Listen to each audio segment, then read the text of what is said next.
Si vous ne savez pas faire beaucoup de tractions, si vous avez du mal à progresser et si vous voulez réussir à faire au moins 10 tractions, si ce n'est 20 tractions d'affilée, effectuez les 6 exercices que je vais vous montrer dans cette vidéo. On va commencer par le premier exercice qui consiste à effectuer des rétractions scapulaires. Ce que vous allez faire, c'est que accrocher à une barre avec les bras qui vont être entièrement tendus, ramenez vos omoplates vers le bas et l'une contre l'autre. C'est ce qu'on appelle respectivement une dépression et une rétraction scapulaire. Et ce mouvement est important parce que la traction commence justement au niveau des omoplates et plus ces dernières seront fortes, et plus vous allez progresser rapidement en force. Le deuxième exercice que vous allez faire, c'est les tractions isométriques. Alors avec la barre qui touche vos pectoraux, vous allez ramener vos coudes le plus possible en arrière, là aussi avec une rétraction des omoplates, vraiment comme si vous vouliez pincer une pièce entre vos omoplates.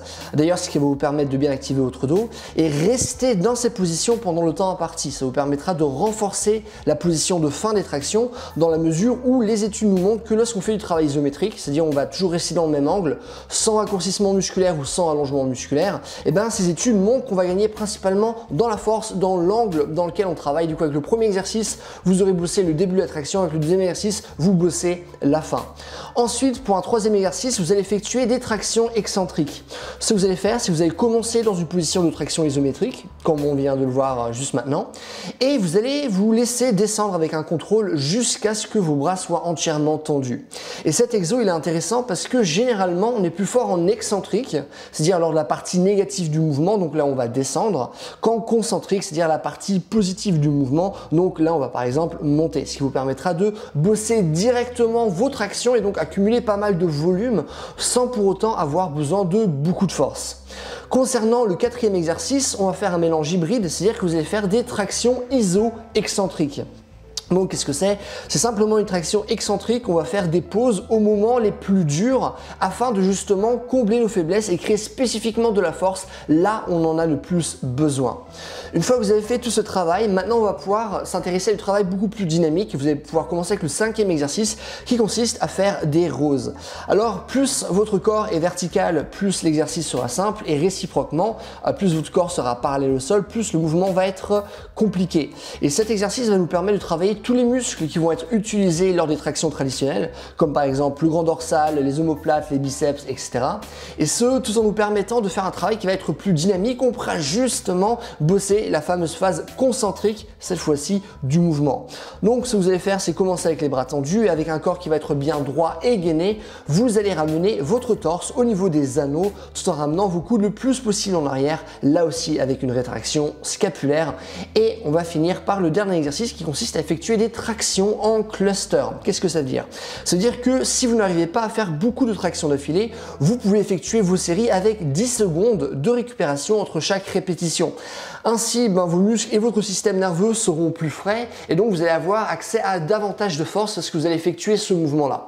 Donc maintenant qu'on a vu les exercices qui sont les plus intéressants pour progresser très rapidement, comment maintenant vous allez les mettre en place dans un entraînement? Alors bien sûr, on a tous des niveaux différents, des corps différents, mais j'ai comme essayé de vous donner quelques lignes directrices pour que vous puissiez avoir de bons résultats. Donc si vous êtes quelqu'un qui est un débutant complet, moi ce que je vous conseille de faire, c'est des rétractions scapulaires, des tractions isométriques et des roses. Ça marche seulement ces trois exercices-là. Si maintenant vous avez un niveau qui est un peu plus intermédiaire, toujours parmi les personnes qui font moins de 5 tractions, d'accord, c'est ces personnes que concerne cette vidéo. Ce que vous allez faire, c'est que vous allez faire vos rétractions scapulaires, mais au lieu de faire les tractions isométriques, vous allez les remplacer par soit des tractions excentriques ou des tractions iso-excentriques, donc les fameuses tractions excentriques où on fait différentes pauses lors du mouvement. Et vous allez également finir par des roses également. Donc ça c'est les deux premiers niveaux. Et si maintenant vous avez un niveau qui est un peu plus avancé, c'est-à-dire que vous arrivez quand même à faire, je sais pas, peut-être 4-5 tractions à ce niveau-là, mais vous bloquez quand même, ce que je vous conseille de faire, là aussi, commencez par des rétractions scapulaires parce que énormément de personnes manquent de cette force qui est vraiment cruciale au niveau des omoplates.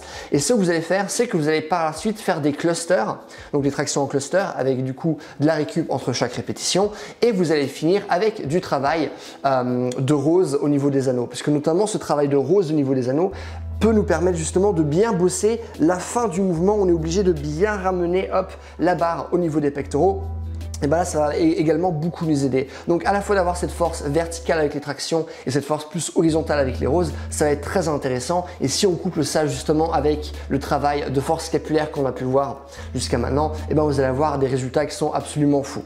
Donc voilà, si vous avez des questions, n'hésitez pas à les mettre dans les commentaires parce que je réponds à tout le monde. Et si vous voulez un programme qui vous explique vraiment comment développer un corps qui est fort, un corps qui est souple, qui est endurant, qui est rapide, qui est coordonné, dans une démarche de mouvement, donc comment vraiment avoir un corps qui sait bien bouger, qui sait répondre à plein de situations compliquées, une formation qui mêle théorie et pratique, vous pouvez suivre vraiment sur plusieurs années.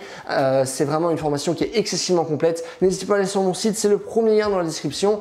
Et voilà, c'est tout. Passez une bonne journée. Bye.